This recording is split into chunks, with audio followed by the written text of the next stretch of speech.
Alright guys, Esther Passaris is receiving a beating from Kenyans because of the bill that she's sponsoring about demonstration. She's sponsoring a bill that proposes amendment to the Public Order Act, which sets a fine of 100,000 shillings for persons who violate the proposed law. Before I proceed with the bill, I want us to hear the input that Gloria has for Esther Passaris. Let's watch this video before I proceed. What bill? I don't even know what it's called. Basically a bill to limit the things, activities, time zones, where, what, the things you could be doing, or demonstrators. Yani to limit Kenyans from demonstrating or how they demonstrate or whatever that thing. Hata sijui. Yani my mind imeikataa mpaka hata nilikuwa na watch news nikifanya tu Anyway, and I've just been saying this. And by the way, those of you who've been keen to listen on my journey, the last 2.5 years that I've been in that house, the Senate, I've been saying, first of all, Parliament has been captured. That one, let me be the one to tell you. The bills, the regulations, the laws, and every single agenda that is being pushed in Parliament has got nothing to do with what the people have. Not everything, obviously, but the ones that get to pass, the ones that get to see the light of day. There's some very important bills there that could have helped at a situation like this where we are at as a country. For instance, I've seen a video circulating of this gentleman talking about he knows that the person who stole that firearm from a police station, from a policeman, is actually a police officer who stole. And he was talking about he has seen hiyo ilikuwa kipindi imepangwa na police officers na nini na nini. That person right now is fearing for their lives. Do you know that Parliament, there is a bill called the Whistleblower Protection Bill? I was the sponsor in the Senate. This is not about me. I'm just trying to give you a juxtaposition. Before they decided that is not a bill that can originate from Senate and it has to go to the National Assembly, that is a bill that I was pushing. Now let me tell you something. That bill, because ilikuwa inaonyesha venye ita regulate vitu nyingi, including the illegal arrests of people who are whistleblowing on corruption, on police brutality, on illegal ongoings in government and everywhere. Hiyo bill mpaka saizi, let me tell you, it is not going to see the light of day, which is the sad thing. And then Mheshimiwa Passaris, a person I respect, a person who even at one point I would, you know, once in a while here and there, ask for advice. How do you agree, Mheshimiwa Passaris? How do you agree kutumika kukua ati sponsor wa ujinga kama hiyo ya kuregulate demonstrators? You know, you are spitting in the face of Kenyans because demonstrators went out peacefully. The issue that we are having is the goons that are always infiltrating peaceful demonstrations. And that has nothing to do with the actions of the demonstrators. That has everything to do with the lapse in the security sector. And now, instead of you going back to, because we have committees of regulations, delegated legislation that deals with regulations, why don't you go to the committees of delegated legislation in the National Assembly, because you're in the National Assembly, and try to figure out how a regulation can be introduced to make sure that the excesses in the police force are captured, such that there is a regulation that puts such high repercussions, instant repercussions to a police officer if they choose to just go rogue on the streets. That way, at the end of the day, you are going to be dealing with the rogue police officers. Why don't you ask yourself why we always have a security lapse every time? We have seen goons being carried. Goons have been carried by police vehicles.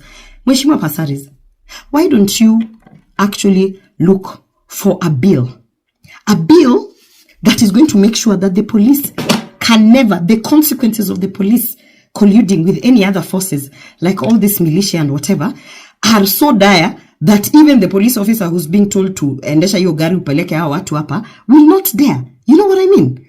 Instead, I get that there's a lot of pressure, especially now that you're in the broad-based government and you guys are saying it's your time to eat. I get there's a lot of pressure, but that's the same pressure walikuwa wananiwekeanga telling me, go to TV, speak about this, go to TV, speak. But at one point I would be like, no, I'm not going to speak about that. That's not right. And at one point I'd be like, no, I don't support that. So don't expect to get my support on that. Why would you bite the bullet for such an insulting bill? And you know, you guys think Passaris is stupid. Passaris is not stupid. She is one of the smartest legislators. Why would you accept Esther Passaris to bite the bullet? How come they have not given a man? Even though wanawake wanatumika vibaya. Why haven't they given a man? You and I are both mothers. We have children. We know exactly what is happening in the streets. We know that our peaceful youth, I have a Gen Z. My son is 17 years old. I have nephews and nieces who are in the streets every time there's demonstration. My son actually does not support, has never supported this government. And I know how to deal with it. I normally tell him, it is your democratic right. You can do this and that. Passaris, you have children. How come you personally are being used as a woman? Why can't they give that bill to a man to push? Because they know it's bullshit. There you go, guys. Some MPs cannot push that particular bill because they know is bullshit. That's according to Gloria. In case you're wondering what the bill is all about, the legislative proposals follows last week's protest that left scores dead and property running into millions destroyed. And members of the National Security Committee welcomed the proposals of Nairobi Women Rep Esther Passaris to contain protest. The bill is all about they're trying to contain protest, but according to Gloria, they're saying she's saying that it should be a bill that regulates or is going to nab the goons, because the goons are the one that keeps on infiltrating the demonstration. The whole idea of the bill is to protect the pillars of democracy. That's according to Esther. You have to have a certain area where you can't reach as demonstrator, and you have to respect that. She said about that. But according to Gloria said that it's bullshit because infiltration or what normally taints the demonstration are the goons, and we should come up with a way that to deal with the goons and not to limit peaceful Gen Zs who are protesting, just carrying a flag, water, and phones.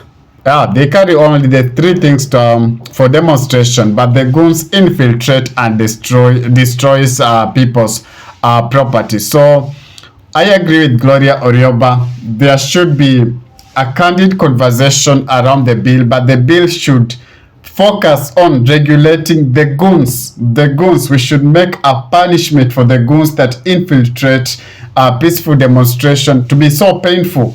They should face consequences of their actions and not try to limit peaceful demonstrators who are agitating for good governance in our country. So we await to see Esther's response, whether she's going to proceed with that particular bill, but currently so many people are against it. Remember, in politics, we normally say when you make law for yourself.